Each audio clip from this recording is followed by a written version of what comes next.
Beverly Hills 90210 fans. You know how when they yell cut, they wouldn't stop. That's interesting. What? Yes. If you were Donna, what would you have said?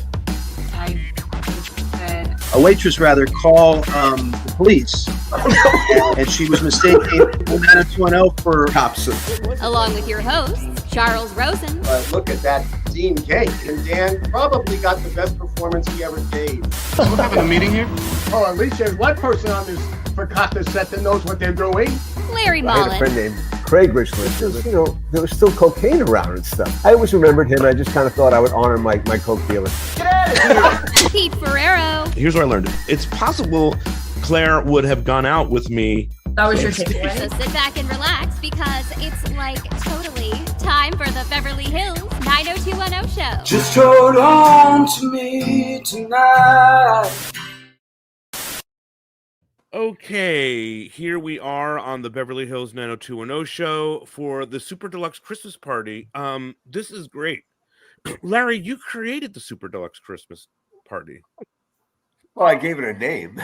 Yeah, well, But the idea of having tradition is good. Christmas is a good traditional holiday, and so we're all happy to come back here, and we're all different places. Pete's in New York. I'm in Maria del Rey. Chuck's in Venice, and Brian is where?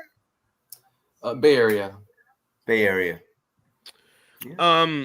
I will say this is we've done this tradition, and I've had people tell me, and this is interesting, that they have gone back and watched the Super Deluxe Christmas parties of the past when they wanted to feel connected to home. People have told me this. So this is a tradition that I hope we keep doing forever. So people seem to like it a lot. Chuck, what are you doing this Super Deluxe Christmas party? What's happening in your world? Well, I'm just working overtime to try to get the Rosen report out. It's only 2 weeks late, and it's much longer and more intimate than I expected.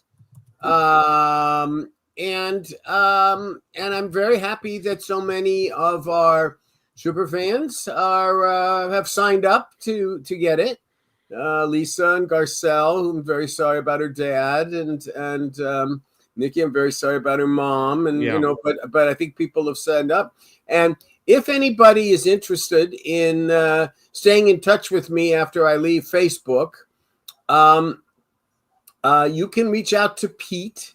Yes. And Pete will forward me your email, and Pete will forward me the email, and you will get it. It's either going to come out tomorrow, Friday, or at the very latest Saturday, and right in time for Christmas.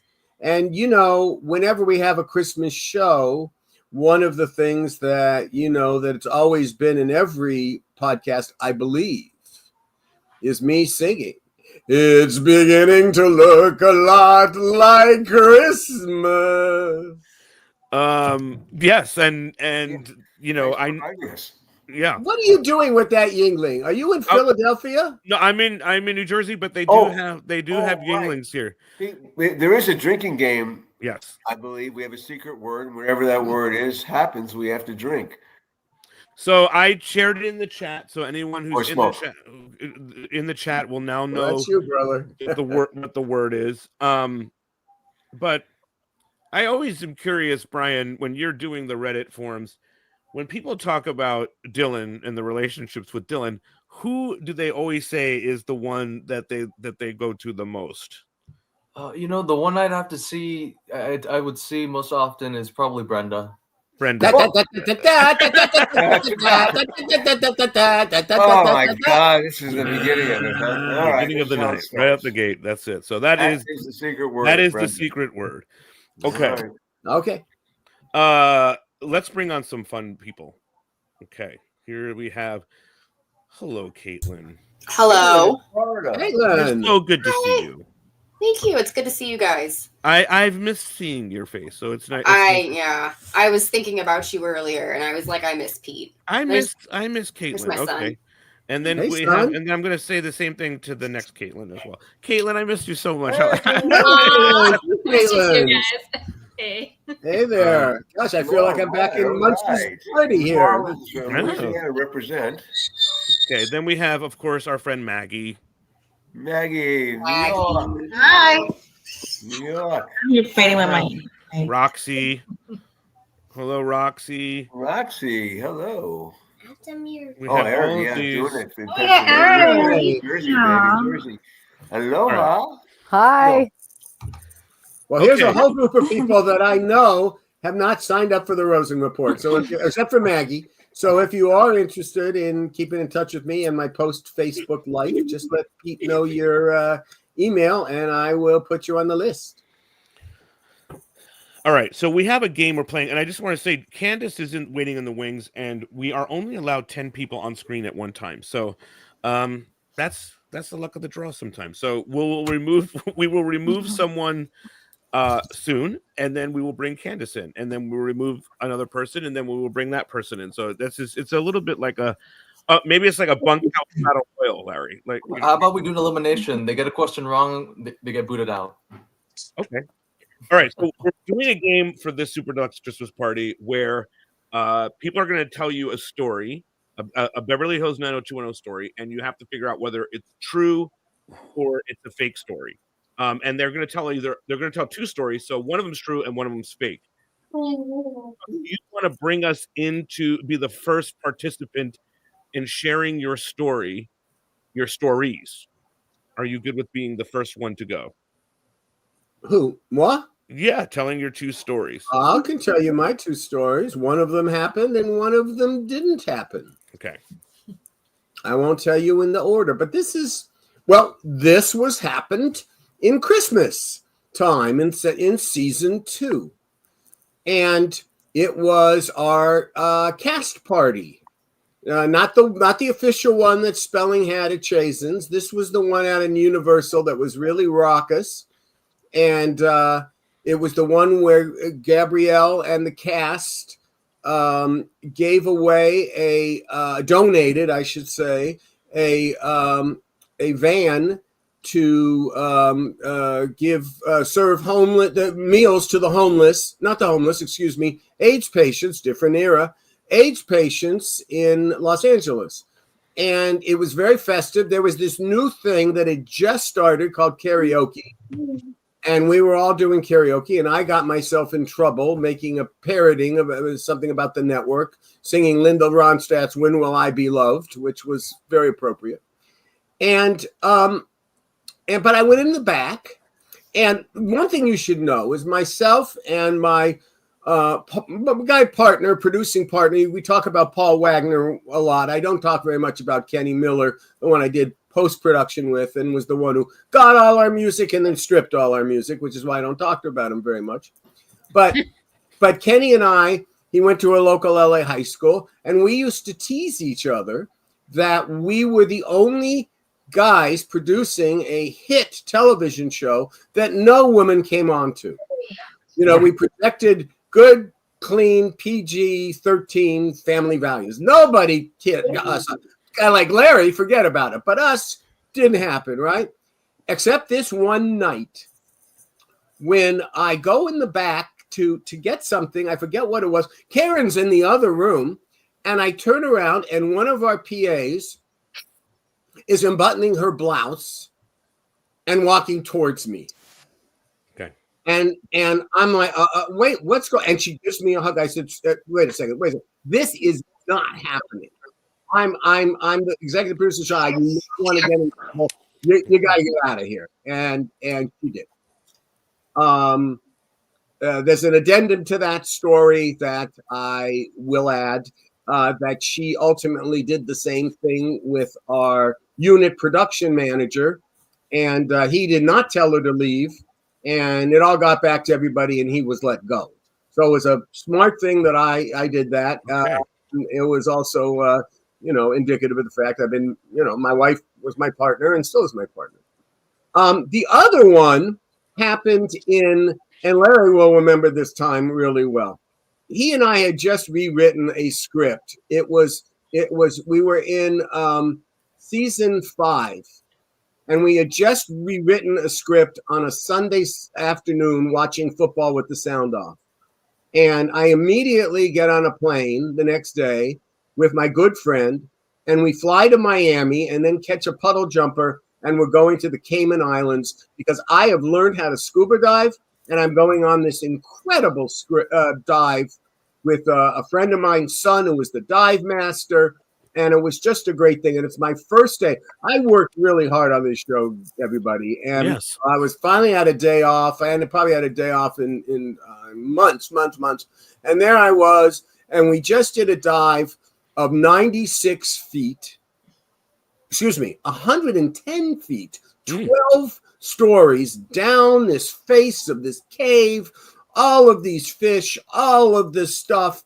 My first time doing a major league dive like that, and we come up, and there we are, and everybody's just so relieved, and it's like that Miller time thing. Everybody pulls out a brewski, not a Yingling, but a brewski, and we're hanging around, and all of a sudden, the captain of the ship, who's my friend's son, goes, "Chuck, you have a surface to boat call, right?" Remember the technology stuff. They're calling from the land. You have a call, an emergency call from Los Angeles. And I go, oh my God. Something's happened to Karen. Something's happened to my kids who were really young. What? This is a disaster. What? Okay, put the call through. And I I towel myself off. I go up.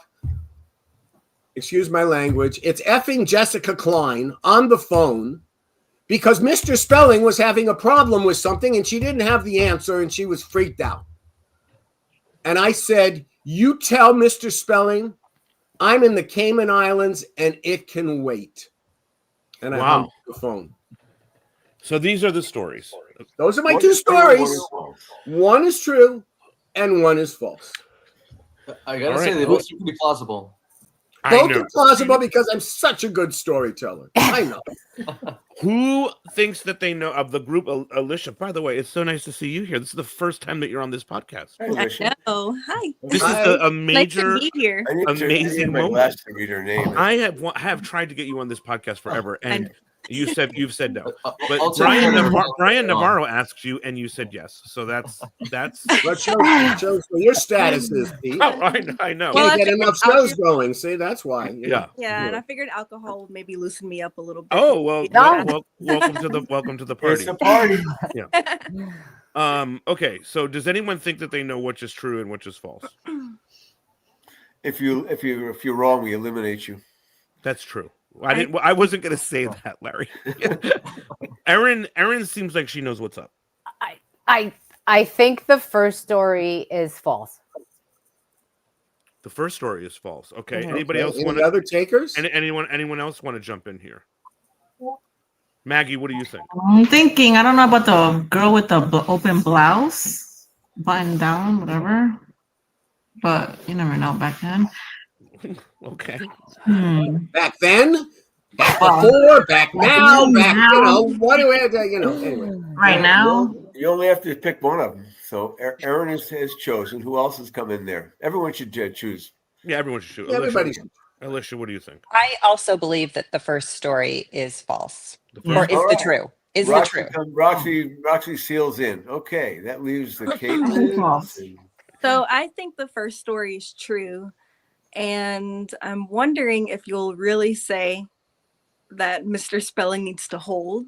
So I don't know. I want to say that's her strategy. Oh, I said a lot worse. Oh, that's interesting. That's a good. She's betting against the spread. Okay. Yeah. And, what about the Caitlins? That leaves I love two that. Caitlins and a Maggie. Brian Navarro.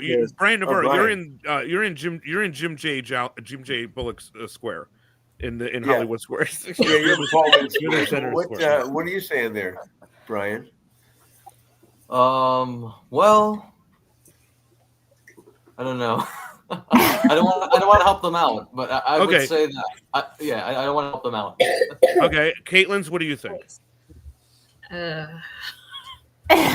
Both incredible stories. I guess I'll just go with my gut. I think the first story is true and the second story Okay, is so Alicia and Caitlin Ryan both think the first story is true. Caitlin Hicks, what do you think? I missed part of the second story, but I think the first one's false and the second one's true. Okay, she goes at it. All right. All right. How are we Brian? going? Brian is the only one left. Roxy, did you weigh in? I did. I said I think the first story is true. Okay. Oh, she True. switched. She switched. No, I just misspoke. I've always Okay. thought it was the first Okay. one was true. All right. Maggie, it's time. Oh, I said false. Yeah, false. False. Yeah, she already First did. story is false? Only Brian. I mean, I also. Well, I know that I have a I know. minimum of sex appeal, but the first story is true. And the second story happened many other times, just never when I was on a boat in the on the Cayman Islands. That's the only difference about Cleverly done, because I kept thinking, like, I think I remember that. that. Jessica would call me once a week telling me that Mr. Spelling is freaking out about it. And then, of See, course, that's why you I know believe what it. I would always ask you who listen to these podcasts, what time did the call happen? And if it happened after 6:30, I knew there was no problem. Right. Because he wouldn't Yeah, remember. Basically, she would always say the Mister. She would never say Mr. Spelling. She'd The say Mister. That's right. All right. No, she would say, to me, she would say Aaron. Aaron. No, she would say Aaron. Larry, who am I eliminating from the Royal Rumble here? I don't know. Well, I mean, I'll it go. Was just me putting him in the corner for a couple of minutes. We'll rotate him back. Chuck will in. do it. Okay. Chuck doing the dirty work. Who am I? Who should I eliminate in this scenario, though? Come on, I Chuck. don't know. I mean, is But- there, Okay, Aaron Well, Devine. who was the first Aaron- person? maybe it's Who's two the out of first- three. I Maybe just it's two felt out this of was three. clear. There was that you know he wouldn't have had that charisma to get a PA in trouble. So I would have, Aaron. I would have knocked you out. You were Okay, the we first know one we that- knocked. You were my first doubter, but that's okay. For the moment, we've knocked Roxy out because Matthew Lawrence is joining. Matthew Lawrence, Lexington's happy own. holidays. Yeah. Hello. Hello. Yeah, hello. Hello. Dr. Mel is with us here. It's good to see you, man. How have you been? It's been a minute. It has been a minute. I'm good. It's great to see all of you. It's great to see you, Peter. It's great to see my buddy Larry, who the last time I saw was sitting right across from me. You know, I now live in the tri-state area with you. I don't know if it's tri-state. Ohio, Indiana, Kentucky. A tri-state area. Close enough. Yeah, okay. That's not the tri-state area, Larry. Definitely not. Okay. It is on the Cincinnati News at night. Yeah, that's true. Okay. All right. Well, we need to talk about that. And hi, Chuck. And hi, Hello, all of Matthew. you. That's great. Happy I've got some- holidays. Thank you. I've got to have some questions for you a little later after we settle in. Yeah. First of all, this whole thing about you telling a story, is it true or not, is setting all of us up for I don't know what. I can't believe I'm doing this, to be honest. Really. I mean, you could if I'm wrong, I'm an idiot. I mean, really. And all these people that are so wonderful, I've been listening for a while. Yeah. All of them, I don't think we deserve to be put through this. I just don't. That's what I think. The thing for me is there's so many stories about 90210 out there that some of them have now taken on a life of their own. Yeah. And they may not even be true. Yeah. Oh, how shocking. Right. Really? Yeah. Yeah. What about you, Matthew? How are things what's going on with you? What are you working on now? What's happening? What's happening with Matthew? It's been a minute since we've seen you. Well, very little has changed, actually. For those of you on here, I have been living in Kentucky for 14 years now. Wow. Yeah, and I have actually the last acting I did was in 1999, I believe. The very final episode of 90210 was the last acting that I did.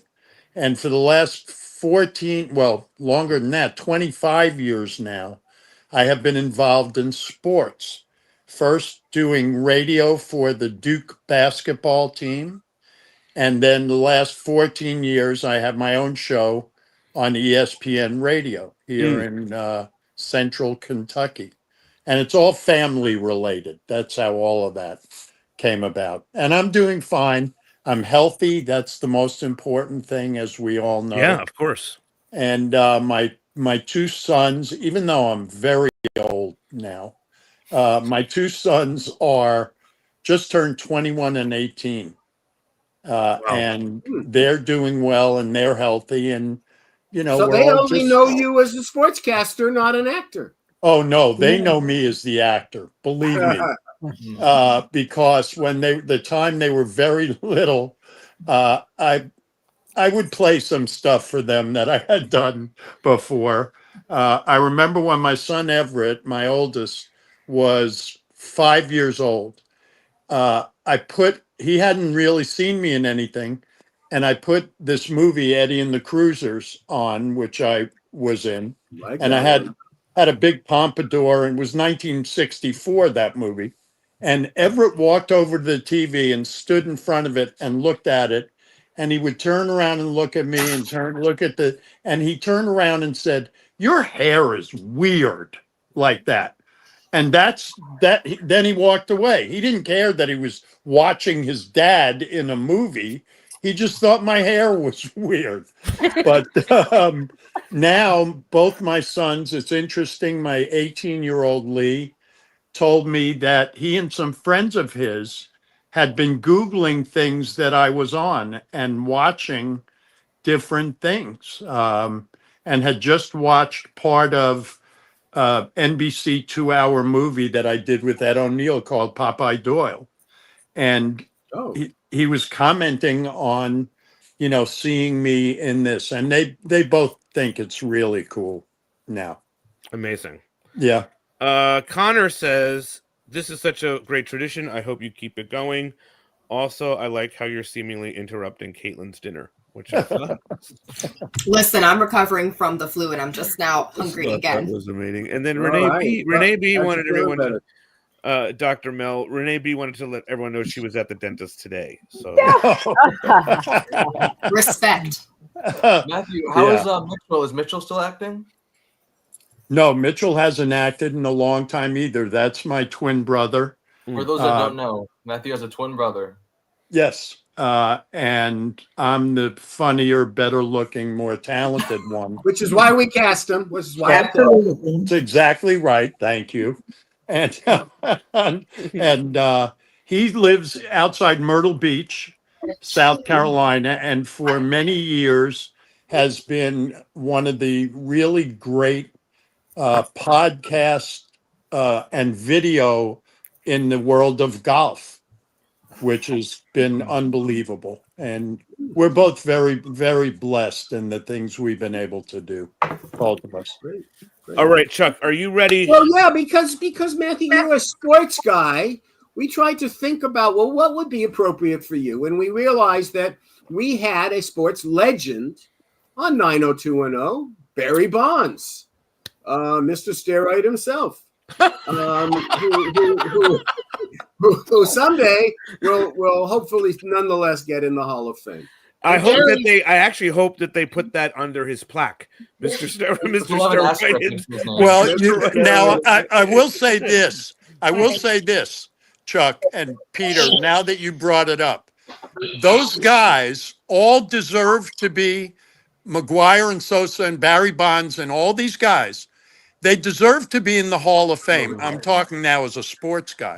But they all need to have on their plaque exactly what happened in their careers. Bob Costas had a great idea.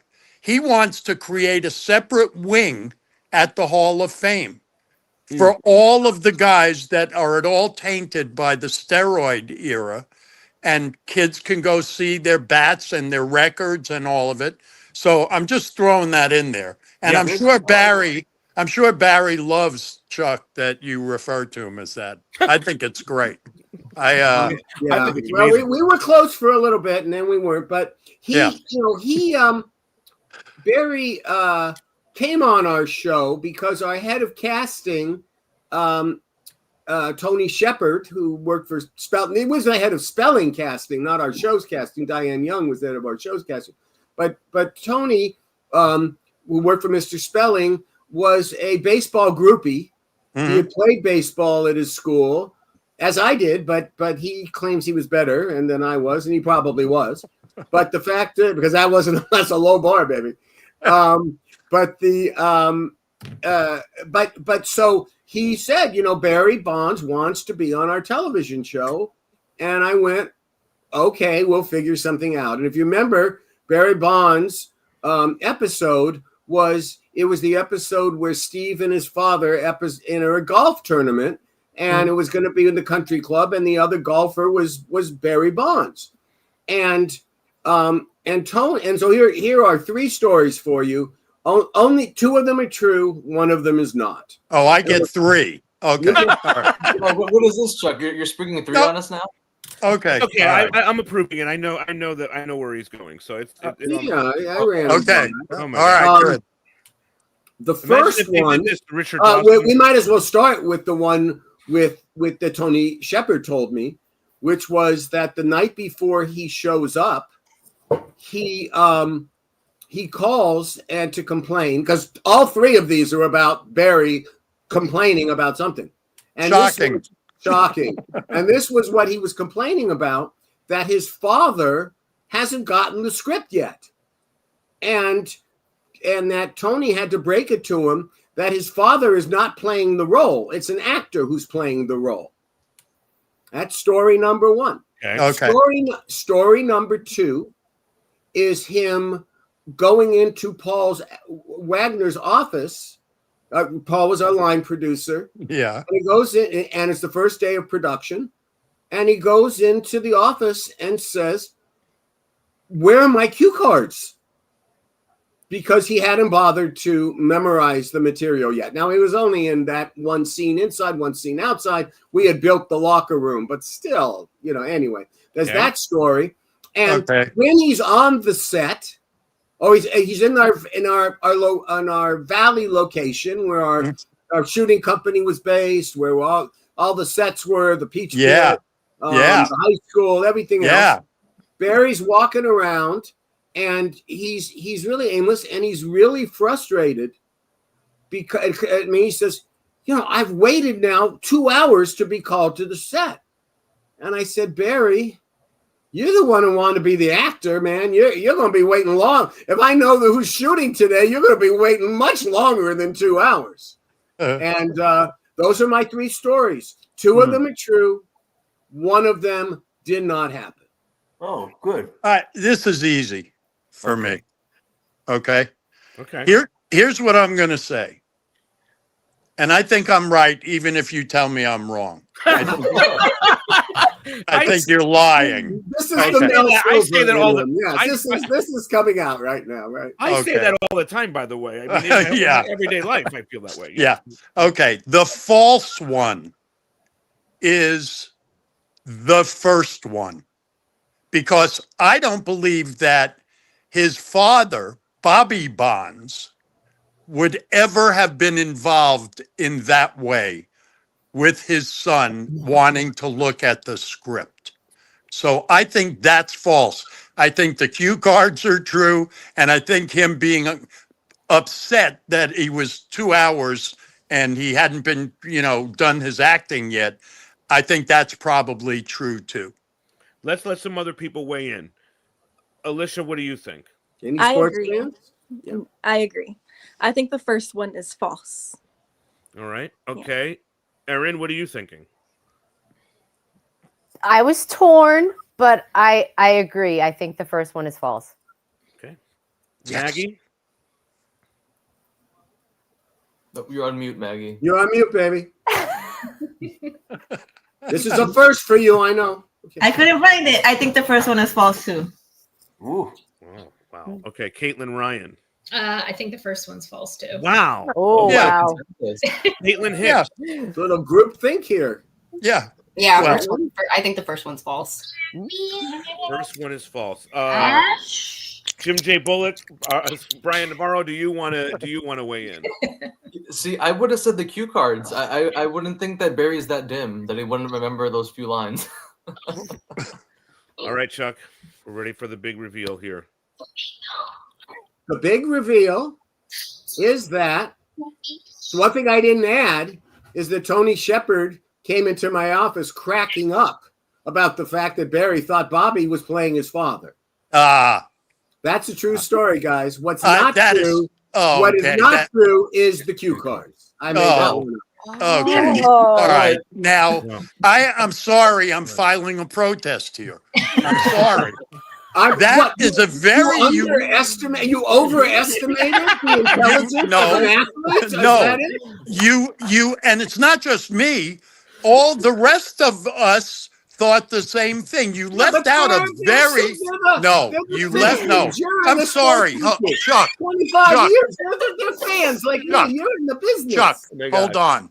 As an actor who was always deferential to you guys because I needed a job, you're wrong. You're wrong. Okay, I'm just telling you that was a very important part of that you left out about Tony.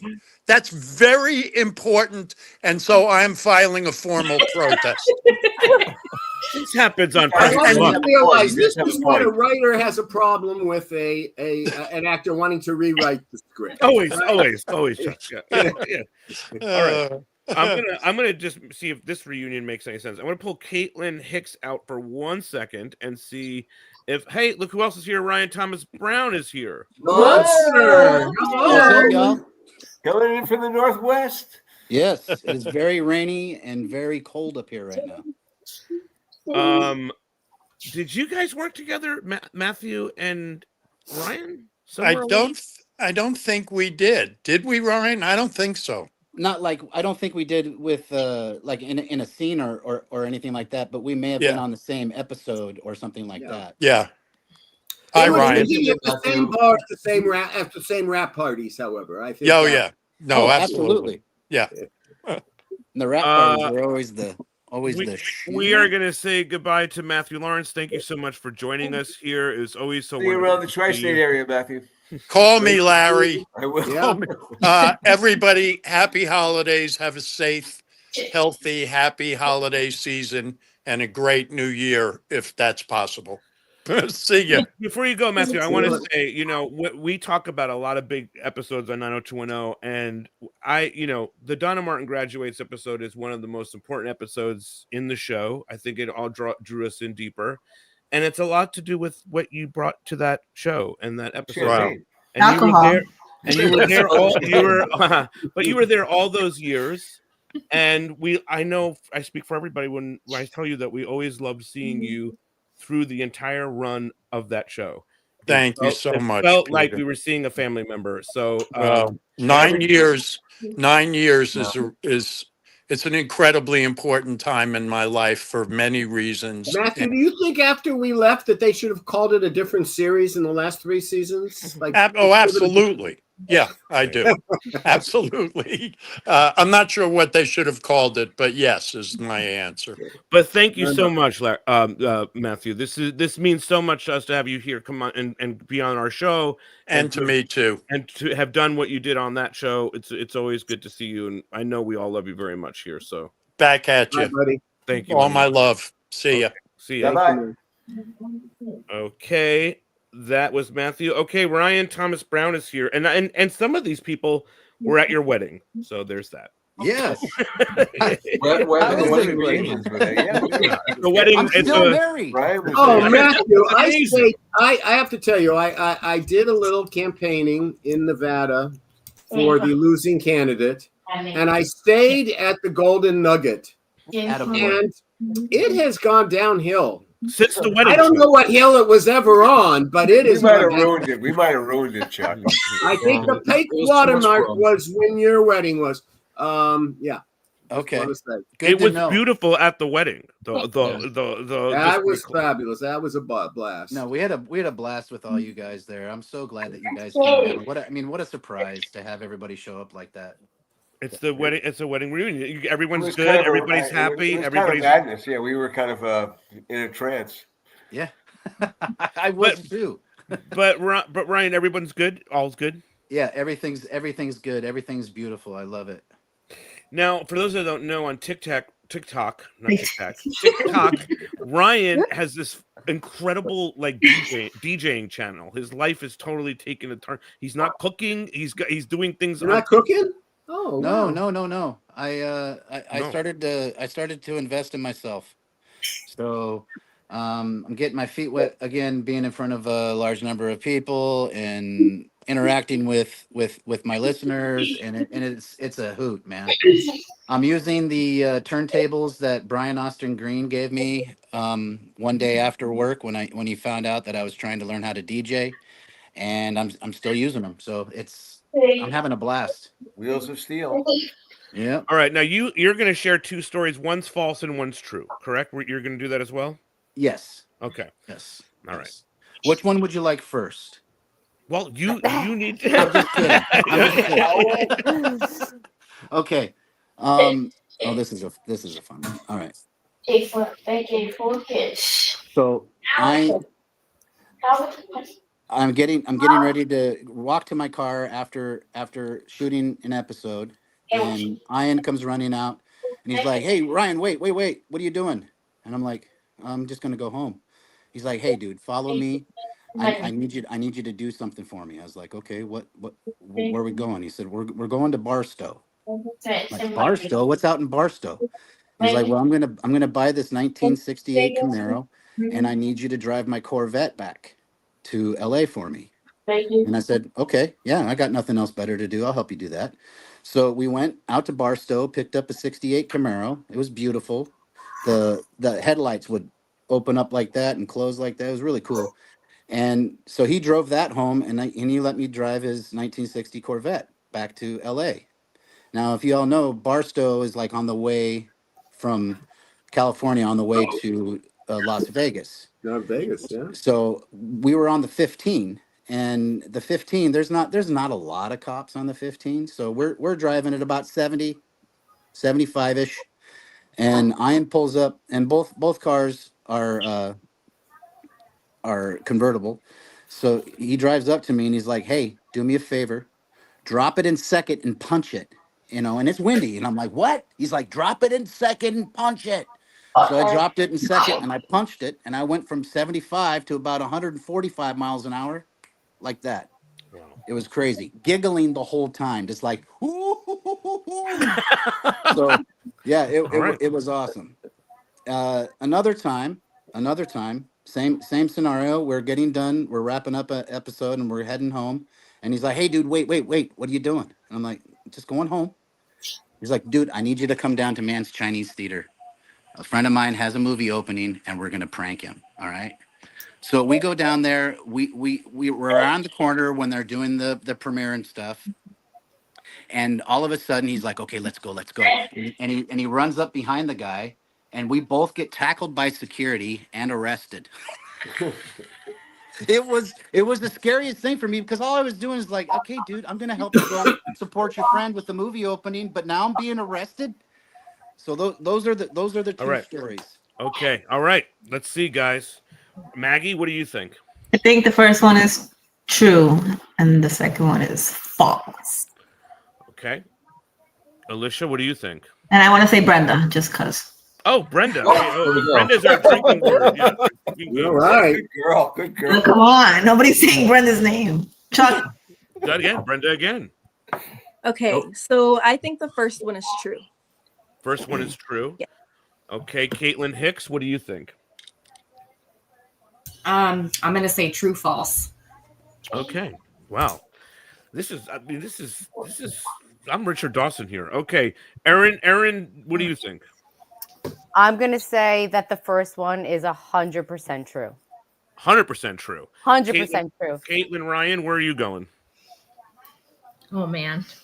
This is tough. This one's tough.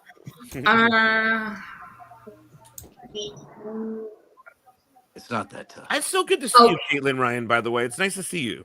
Oh, it's nice to see you too. No, Yeah, it's I like what you're wearing. It's very Very New Orleans. Yeah, yeah. It's good to see both Christmas tree in the cases. background. Yeah. While you were thinking, I thought I would share that. Thank you. I bought this at a local Yeah. Okay. boutique.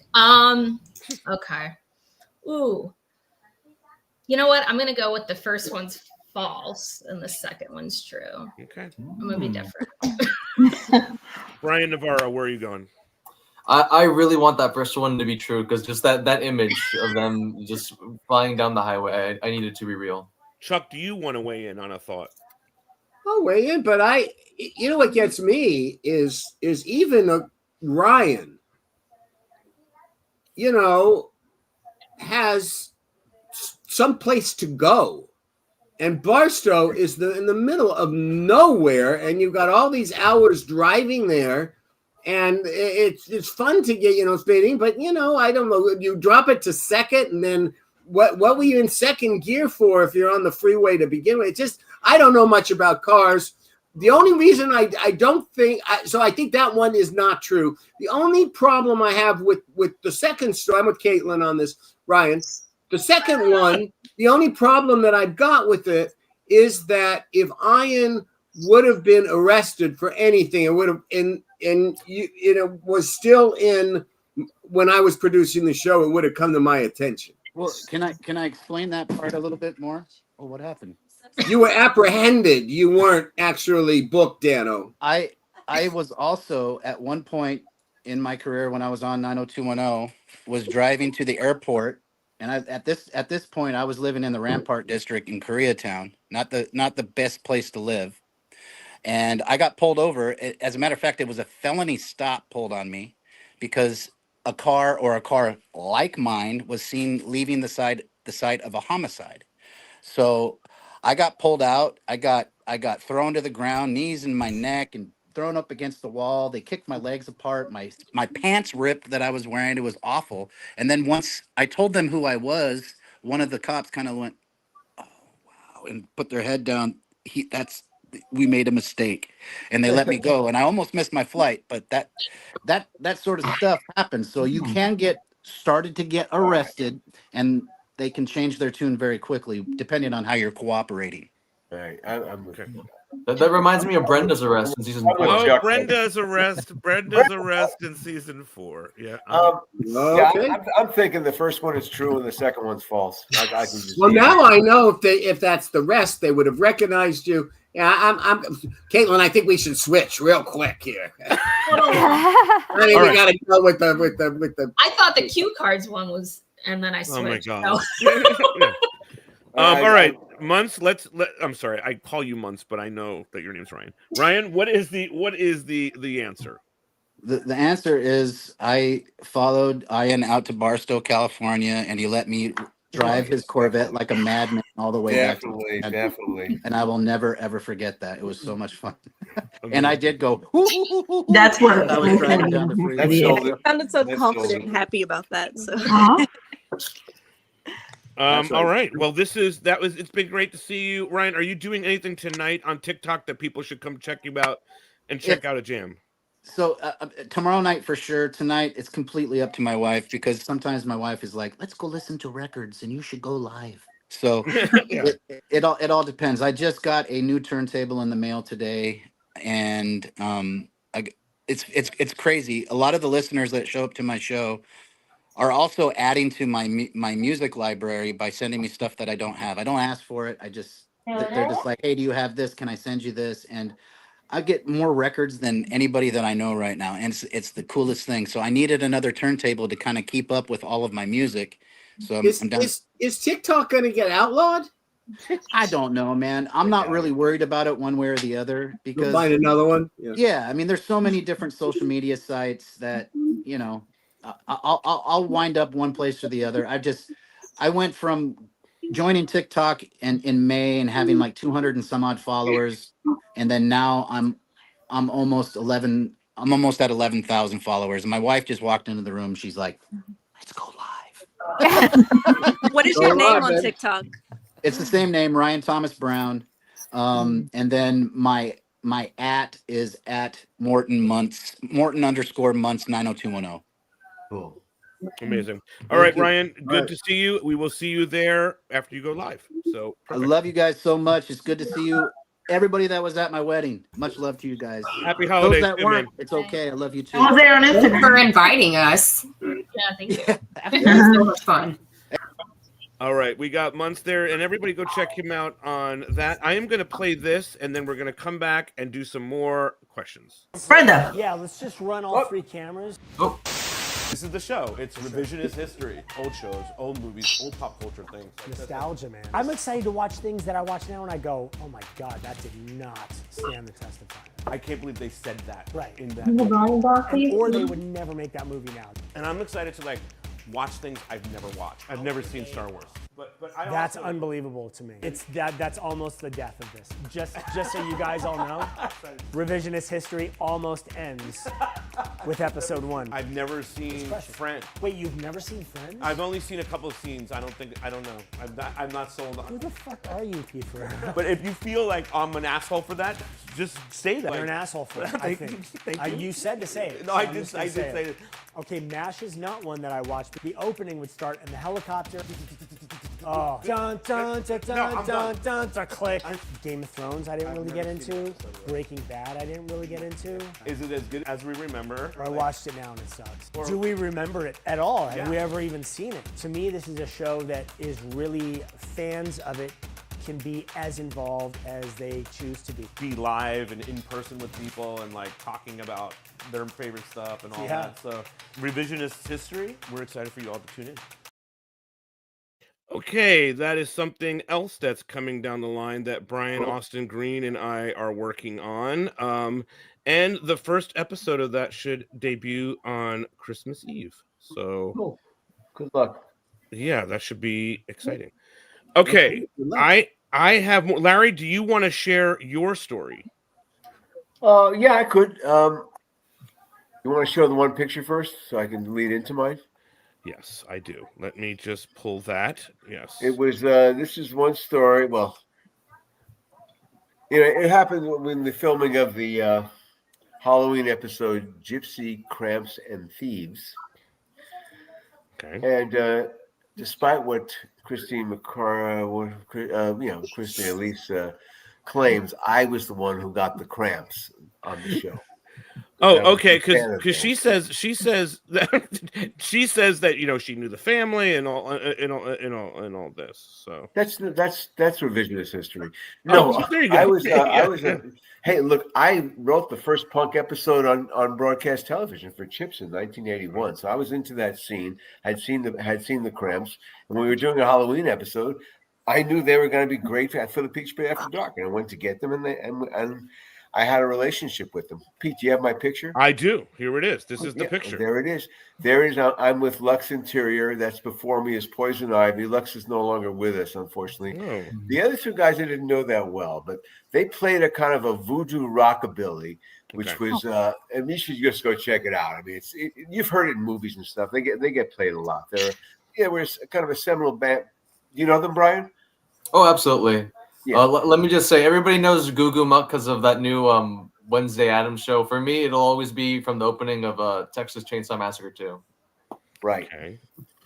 Exactly. I mean, they had some big songs, and so they did the show, and I of course went down to the filming of it, and it was great because we did a lot. It was a long cut. I can't remember exactly what happened with other things in the episode, but we really filmed a long cut of it. And afterwards, they invited me to go back to their trailer. And, I had brought like a joint of, then you kind of, whatever you could get. It wasn't like now with the dispensaries and stuff. But, it was pretty good stuff, probably Mexican. And I had that. And they said, no, we have this.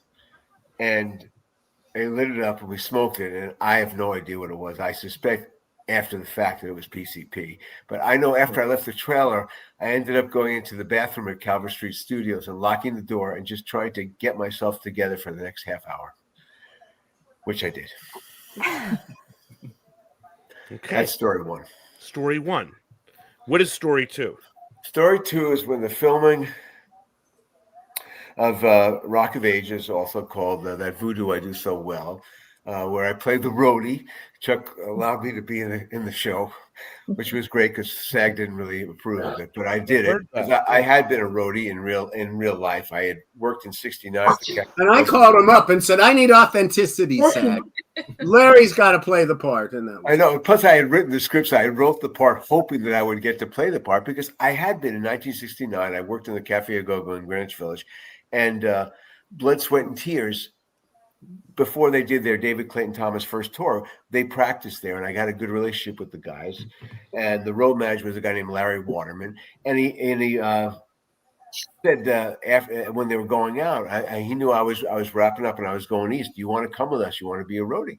And I said yes, and so I became a roadie for a couple of shows with Blood, Sweat, and Tears. I worked my way back to the Vineyard, and that was that. 1969. Now, 1994. We're filming at the Rose Bowl, the scene where Ray Pruitt and Donna wander onto the stage, and Ray audaciously takes the guitar, which has been set up there, and plays. And it's great. He's playing in the empty theater. You know, it's a dream. It's a dream of any musician. And he, and that was it. And I come on and I throw him off the stage. But so as I'm getting ready to rehearse for this, I hear this thing going, Larry, and I go look over, and it's Larry Waterman, the Rolling Stones now head of their whole road crew, and who was my road manager in 1969. This is 1994, and he recognizes me and he goes, "Hey man, how are you? What band are you with?" And I said, "No, I'm co-executive of the show. I'm doing a part here." He went, "Wow!"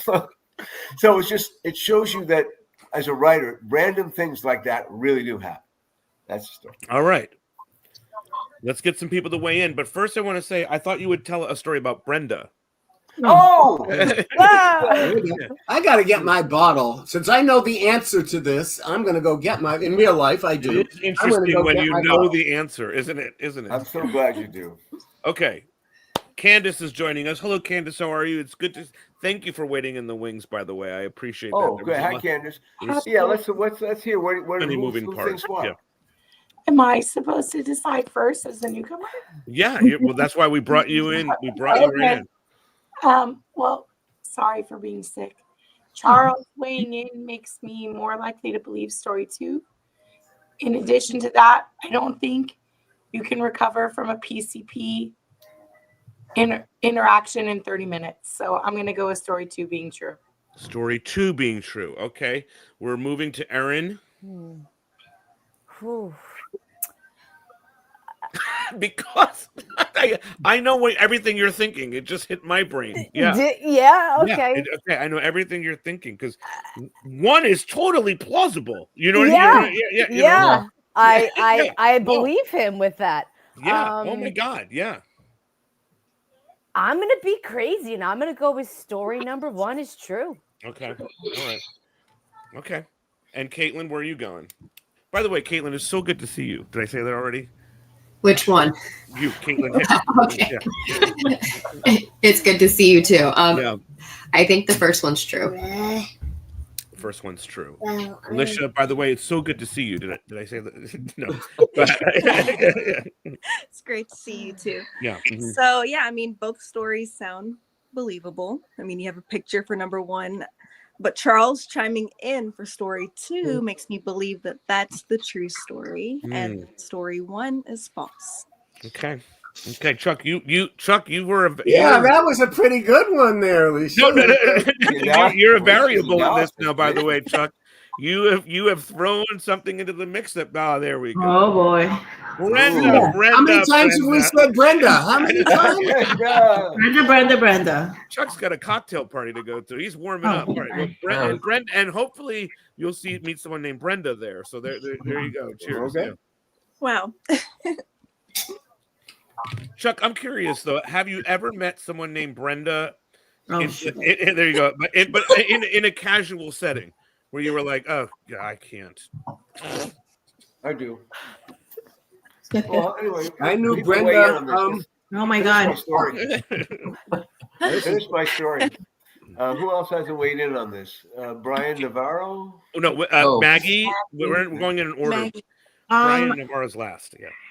I think they're both true. Can I do that? No. No, they're both. Both. Maggie makes up her I own just rules. kind of love that Maggie just. I believe both of them, but I want to say one false, true. Okay. Caitlin Ryan. Maggie, did I say how good it was to see you?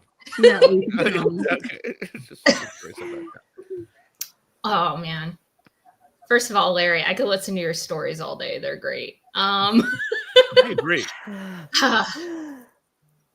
This is tough. I'm gonna go with the first one is false. The second one's true. Okay. Center Square, Brian Navarro.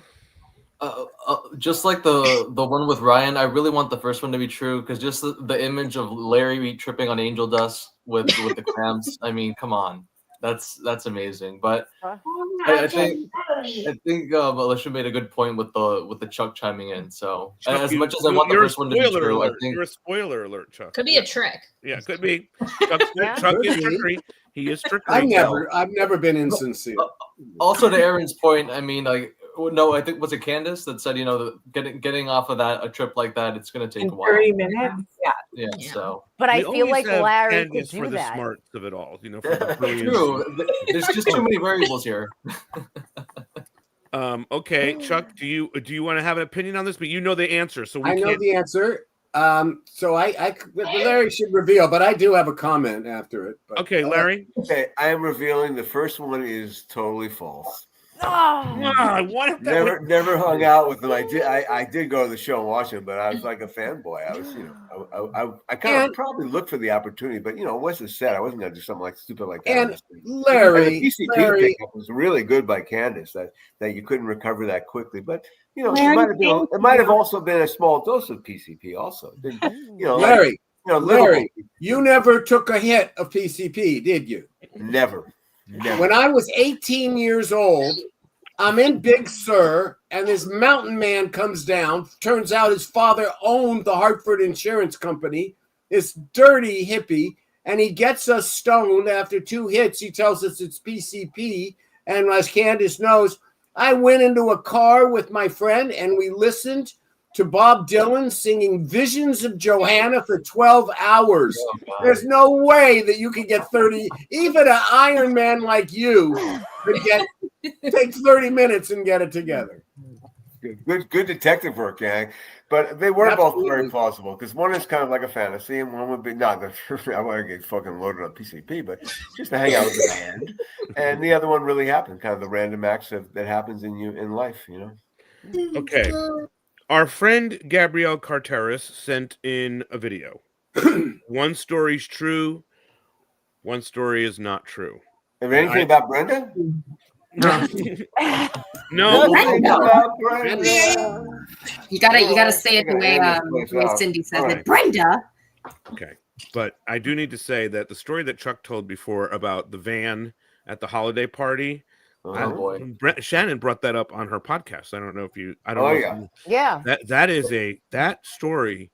We brought it up on ours. Is a button. So I'm ready to do a 10-part episode podcast series on what happened with the van because this is a hot button issue on that. Like a forensic analysis.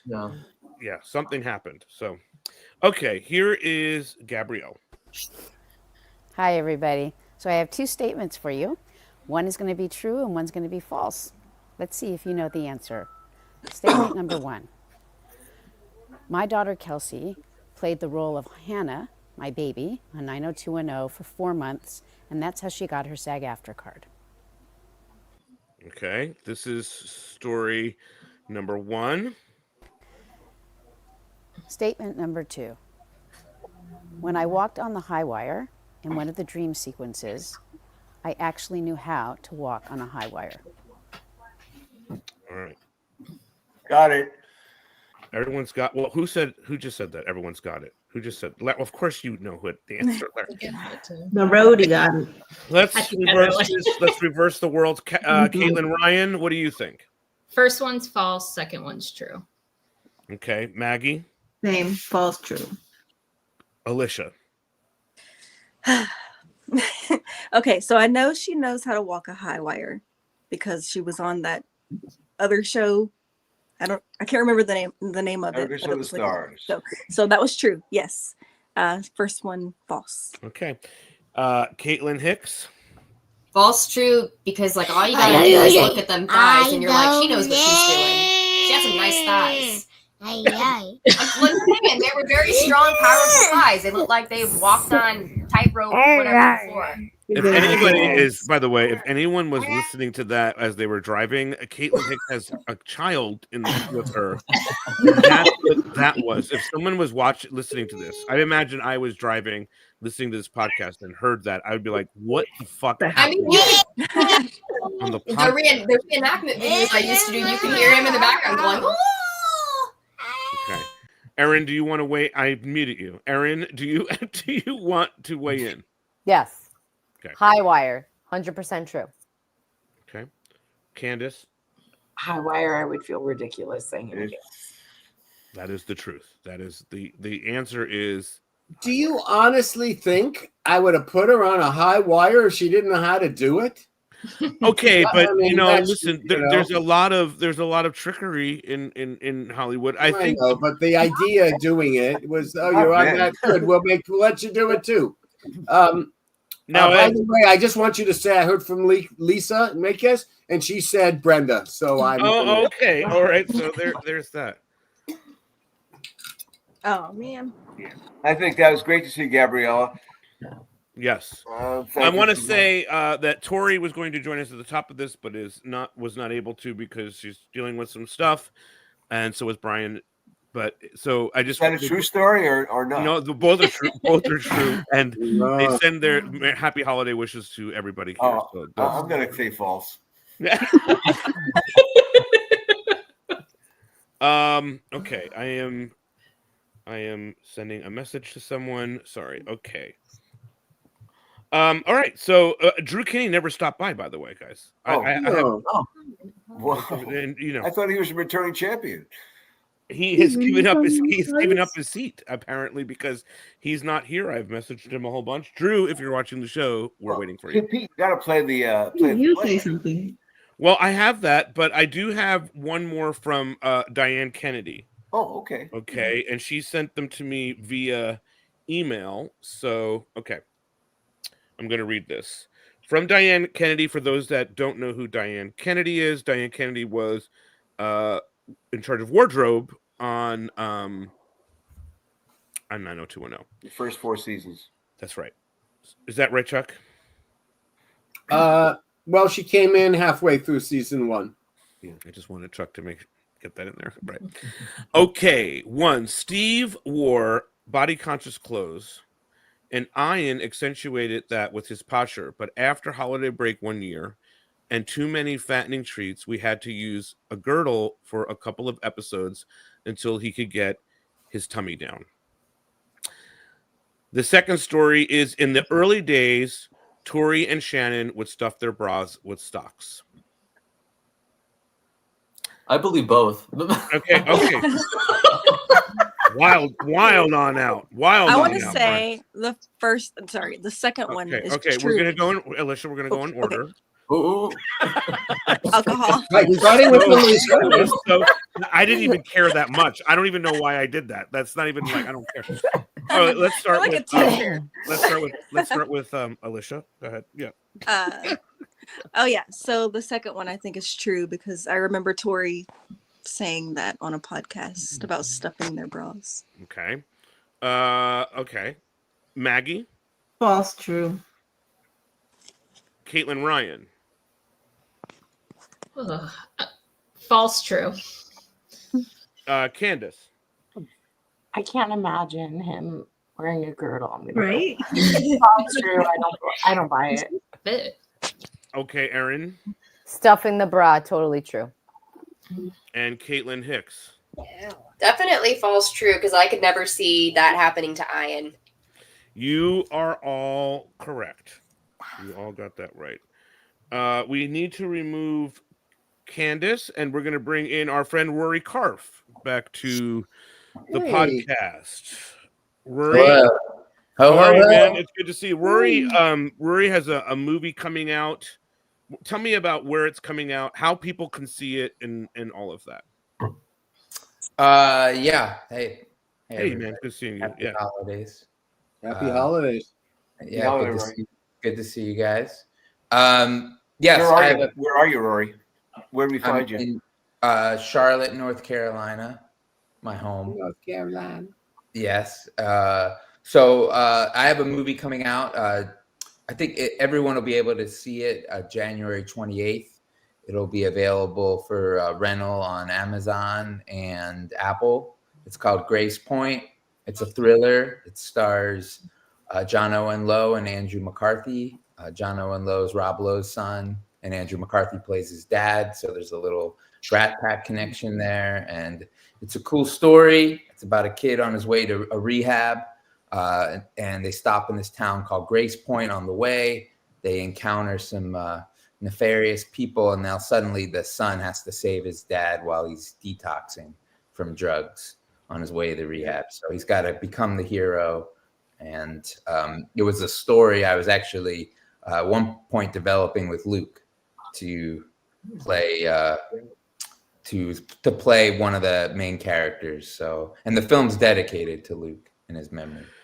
One of the reasons why I thought it would be good to have you here this holiday party, and I think you may have shared this story before, but still I think it's a reminder as we all think about Luke Perry and have a love for Luke Perry here on this podcast as 90210 fans and just fans in general, is that you have a really good holiday. Well, it's maybe not great for you, but it's a very touching Luke Perry story during the holidays, and I thought, well, maybe we should hear that.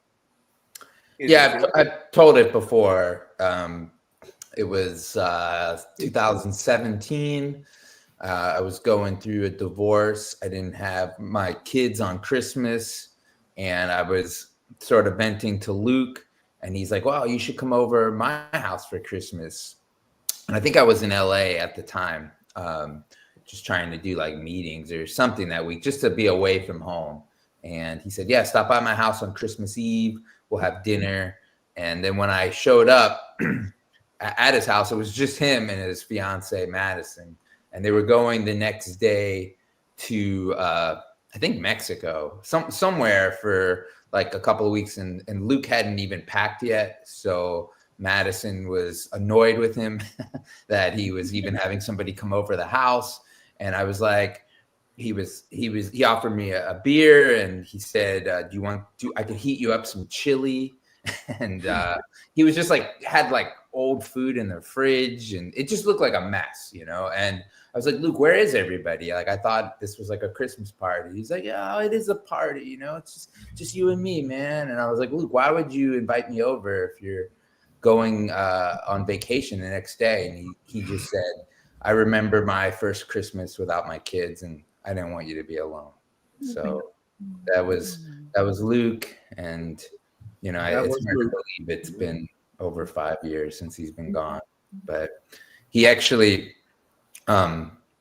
he told me we had dinner one night when he was filming the Quentin Tarantino movie. And I was just really surprised he would even meet up that night. But he was really kind of like on cloud nine. He was having a blast filming this movie, Once Upon a Time in Hollywood.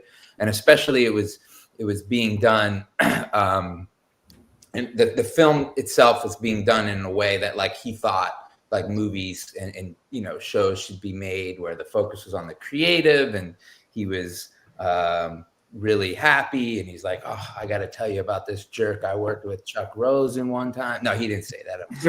But, he was just really excited and everything. And he was like, "I'm really looking forward to being at your movie premiere one day." And I just he was always just like building me up. So then when we had our premiere for the film at the Santa Barbara Film Festival, and Luke's name is the last credit, it says dedicated to my friend Luke. And so he wasn't there, but I felt like he was there in spirit, and I wouldn't have been able to have the confidence to make a movie without him kind of, believing me at one time. Beautiful stuff. I tried to play the clip, but it's not playing. So, Pete, I have these fucking problems every week I do this podcast. So you can't even play the downloaded trailer. I just tried, and it's saying there's no video track. So, if you send me something else, I'll try to do it. But it's a great film, and I'll share it on our social media for sure, so that it's everywhere for you. Look forward to it. It was great. Yeah, the trailer's out, and we're having a premiere are you not in LA anymore, are you, Larry? I'm in LA right now, but I'll be there for January though. I'll be here in January. Well, maybe anyone that's you and Chuck and Pete can come to we're having a premiere at LA Live. Yeah, 30th. Where? LA where? LA Live. At LA Live. It's downtown, Larry. It's east. I know. I east have of to Lincoln. stay over at the It's east of Hoxton Lincoln. Hotel. Yeah. I can't do the thing in one day, but it's too far. But yeah, definitely, I would love that. It's just me and my dog here. It should be fun. No pets I'm wondering about the chili though, Rory. So let's go back to the chili a second. Did you see the chili? Was it Cincinnati chili? Because Luke Perry was a Cincinnati boy. We'd have Skyline chili maybe sent to his house. It's funny. I love talking about Luke. I just love meeting people that knew him, especially so that we could talk. And I'm wife. I think I mentioned it on the Christmas show a couple of years ago because he was trying to get me to meet a friend of his and who had moved to Charlotte, and he'd be like, "Hey, did Michelle call you?" And I say, "No."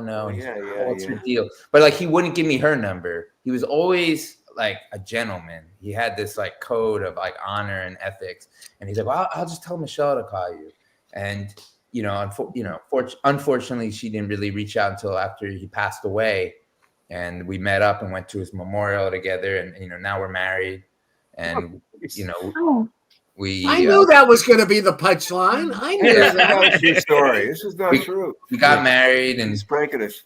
One of the joys is talking to Michelle about Luke. And Michelle, her family, they are from the same town, Fredericktown, Ohio.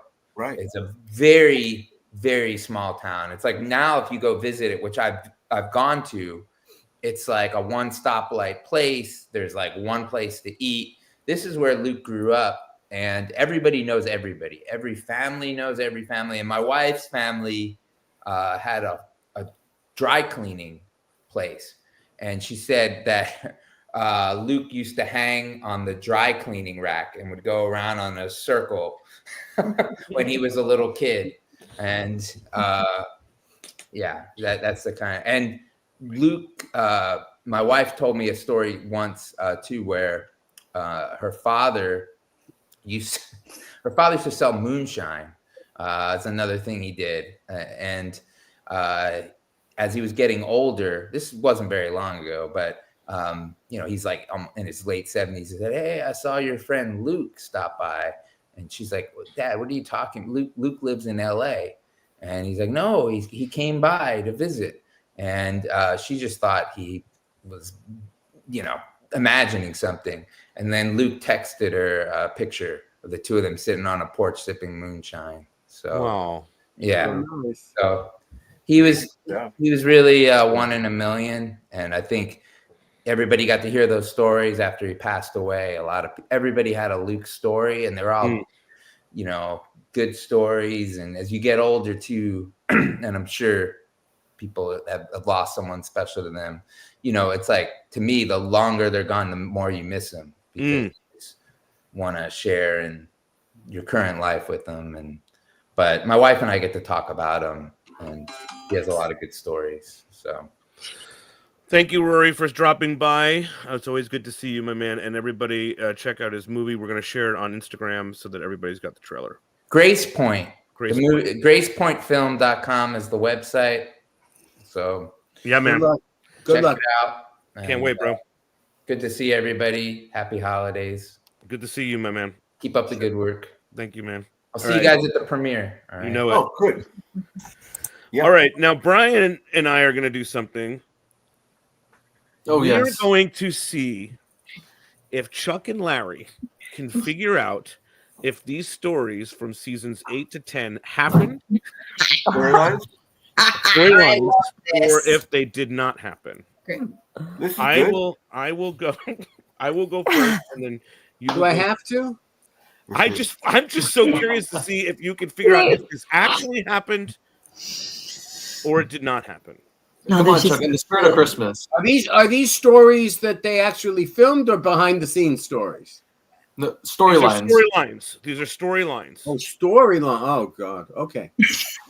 Quickly, I gotta get my What's cocktail true, party. what's false. You gotta- Right? No helping them out, by the way. No helping them out.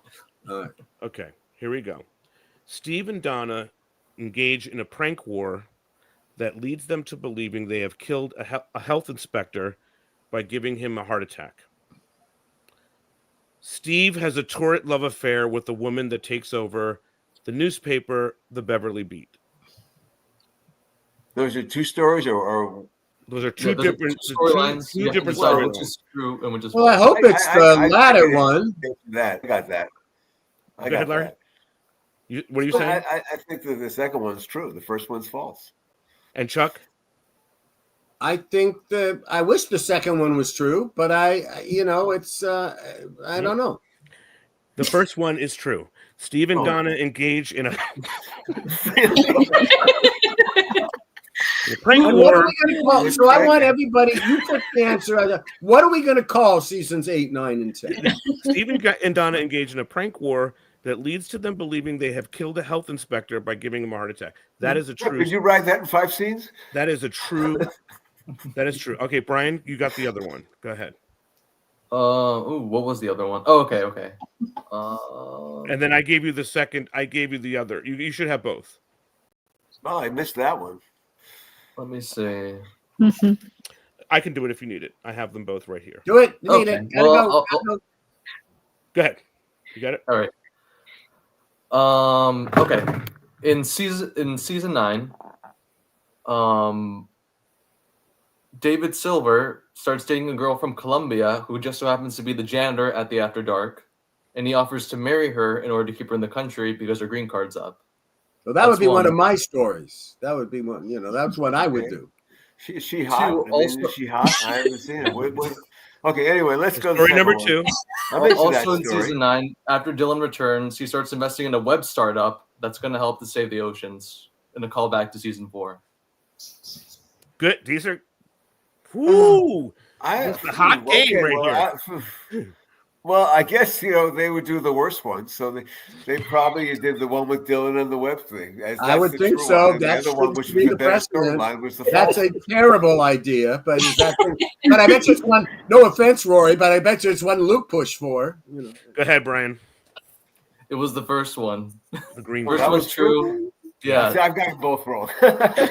Me too. Well, that just proves that we left the show when we should have. I was Venezuela. That's right. I think so. I'm a Colombian. Chuck, I like the idea. When the writer came to the room and said, if you were there, and said, I want to do this storyline where there's a big prank going on, the health inspector comes into the After Dark, and they think that they've given him a heart attack.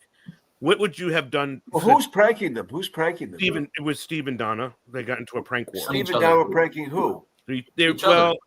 They've been in a prank war with each other.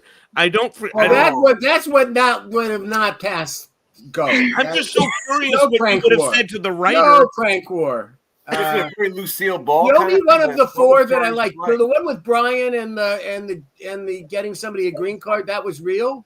Yes, That was real. That was false.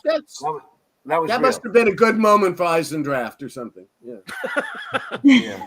I don't even. That one was real. Oh, I did get that right. No, I didn't. I said they go the other way, the wrong way. Wait a second. So I'm interested now. Did Donna do our Lucille Ball stuff, or was it like a big comedy runner, or what was this thing like? I think it was a bit of a comedy runner, but it's really awkward. It's really very awkward. Yeah. So You'd have to. I would send the writer back and make them pitch me more because I don't quite understand it. Yeah. What I learned from the season 9 and 10 writers is that they had a whiteboard with all these things written on it. So somewhere That's always a mistake. It's always a mistake. Somewhere on this whiteboard was prank war heart attack. That is a thing.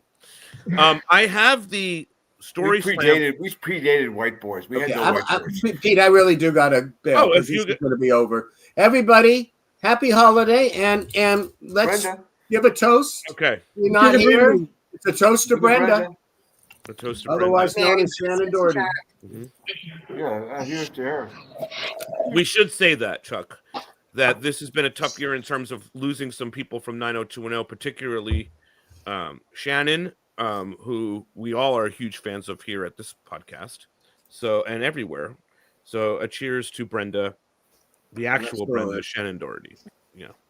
See you later, everybody. Bye-bye, Chuck. Thank you, Chuck. Larry, should I play that thing, Larry? Should I play that? Yes, I want to play that thing. It's a good way to so, go out. Okay, Traditionally. was 2 years ago, 3 years ago. I don't remember what year I it think was. so. Yeah, we wrote a little Christmas sketch, and I can't remember who's in it. Maybe some of you are in it even. I know Jason Carter's in it, and I know he survived heart surgery. If anyone's paying attention, and he's doing well. So we wish Jason Carter a good holiday too.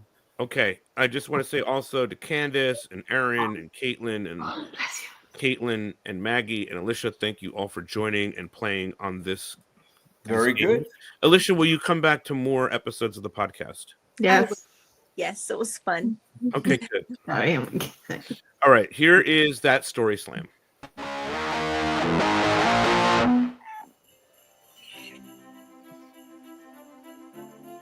'Twas the night before Christmas, and I combined a cheapy ticket on a night flight with some frequent flyer miles my dad put in my name, and poof, I scored an upgrade for a first-class ticket to London. My idea was to surprise Brenda for Christmas, but when I rang the bell to her flat, you'll never guess who answered the door. Oh my! Look what we have here! It's the Minnesota Twin. Of course, I rushed to judgment and assumed that Brenda broke down and was sleeping with her teacher that got her into the Royal Academy of Dramatic Arts, the infamous Roy Randolph, until he explained he was house-sitting. Your sister is in Edinburgh, working on a very hush-hush one-woman show, which opens tonight. Roy explained that Brenda built up a rabid fan base in Scotland last summer after being the female lead in a sketch comedy about Shakespeare that took first place at the renowned Edinburgh Fringe Festival. Randolph was about to head to King's Crossing to catch the Scottish Express and wondered if I wanted to join him. I said, "Pip, pip, cheerio, let's go, laddie buck." But first, we must stop for a pint at Brenda's favourite pub, Barnaby's, which is just down the road at Tavistock Place. Turns out Barnaby's caters to the wannabe theater crowd, and Brenda is the Yank that everybody loves. I saw Brenda on stage one evening and she was brilliant. I'd come in here afterwards for a drink and she came in after the show finished with some of the other actors. We got talking at the bar and we hit it off straight away. Everyone loves her in here. She talks to everybody and she's the life and the soul of the party. I was in a play with Brenda last year, and I can tell you, the girl is insanely talented. I like some of us here. It's true. Brenda. I came all the way from Paris just to see Brenda's new play. I love her so much. She's such an amazing actress. Oh, Brenda is so much fun. She's always making me laugh and cheering me up. We both love to dance, so every time we go dancing, we have a blast on the dance floor. I love hanging out with Brenda. Yeah, I agree. I love Brenda. I love hanging out with her and dancing with her and drinking ale. She's just so much fun to be around. Her sense of style is amazing. She always helps me pick out the best clothes. She has this effortlessness about how she dances and how she talks to others. She's always the first on the dance floor. I just love being her friend. No wonder so many people love her. Hey, get out of here. I'm trying to have a drink in a pub. Who's this Brenda? Everyone sure likes her.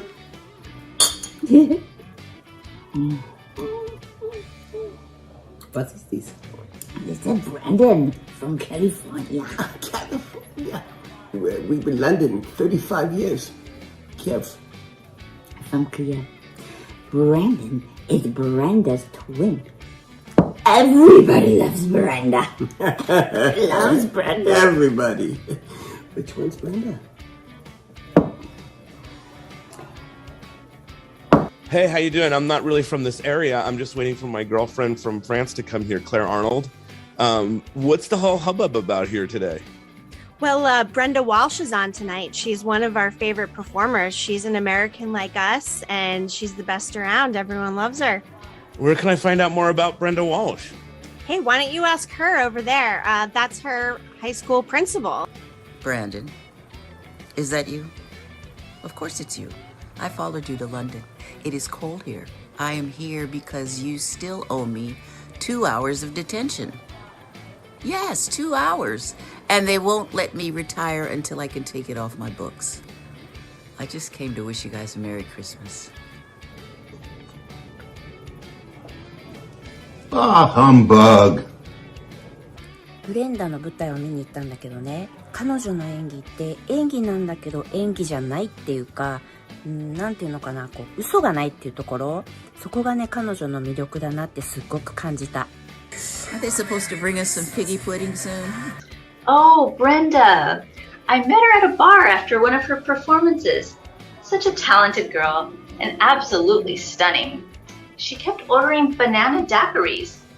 Then she just couldn't stop talking about how in love she was with some guy named Dylan. That's who it was. I tell you, she was head over heels for him. Oh, Brenda? Oh man, I love Brenda.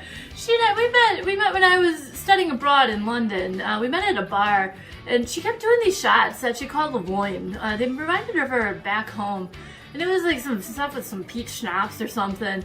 And you do enough of those, and boy, you're bound to show your Joey Tatas.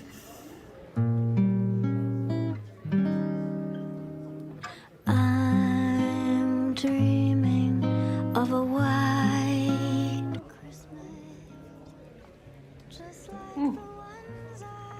I like Brenda, but I've seen her last performances and, well, they were just okay. Felice, don't be ridiculous. Brenda's amazing. Really. Merry Christmas. Merry Christmas. But that wasn't the crazy part. The crazy part was how much the singer in the pub looked like an older version of Allison, the smoking hot lesbian who literally burned in that house fire with Kelly. May your dreams be merry and bright, and may all... As much as I liked her voice, we had a train to catch. We were settling up at the cash register when one of the bartenders rushed over to hand Randolph a fax that Brenda had just sent. Oh, wow. It's a printed program for tonight's show. I didn't quite know what to say when he handed me the fax and I saw the name of the play was The Triangle. And the director was none other than Dylan McKay. All I could think to say came straight from Dickens. Merry Christmas, and God bless everyone. Christmas, with every Christmas card I write. May your dreams be merry and bright, and may all your Christmases be white. May your dreams be merry and bright,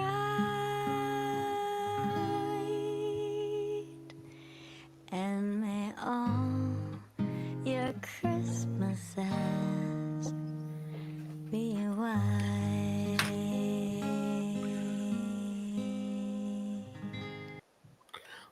Amazing, Larry. I forgot Wow. how good I'm that glad we was. saw that. I was just seeing those faces of some of the people we obviously Denise Yeah. Dowd, Oh, but for sure.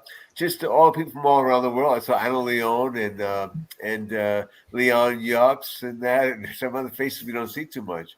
I know it's been a minute, but I mean, and also, by the way, Sarah Melson, who Oh, is yeah, just lovely, amazing. so incredible singer, and she's got so much performing going on. Larry, while you're in town, we have to go see a Sarah Melson show. I know she's got a bunch coming up. Okay. So, Well, so that's another thing. I'm back in town beginning of January. I'm just going to the desert tomorrow.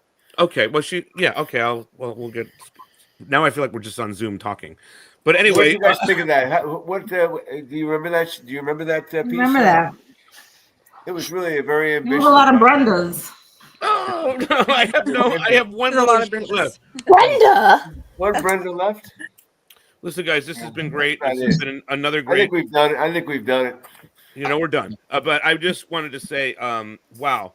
You're drunk. Larry, when we started this podcast 4 years ago, I guess it's 4 years now, is right? Maybe a little longer. Like, I did not know that there would be this incredible community, all these friends and all these people that would show up from the show and all this stuff. And I am just so grateful for all of you guys and that listen and that watch this. Maggie, thank you. What's up? It's so good to have you and Caitlin and all them. It's just, and everybody that's been tuning in. We're just all so appreciative for it. And you know, it was great seeing Melanie and as well in this. And so just much love to everybody that's been following along. Anything that you wanted to add to that thought, Larry? Oh no, just that no. You know, we should be merry. We should be merry and kind and productive in the new year. I don't think we'll do anything till the new year, but 2025, bring it on. 5 is alive. That's it. Yeah, just try to stay upright, as we say. All right, guys, this has been the Super Deluxe Christmas Party 4. Yes. We will see you all back here for the next one in 2025. Thanks for coming. Thanks, you guys. All right. Thank Bye. you. Bye. Brenda.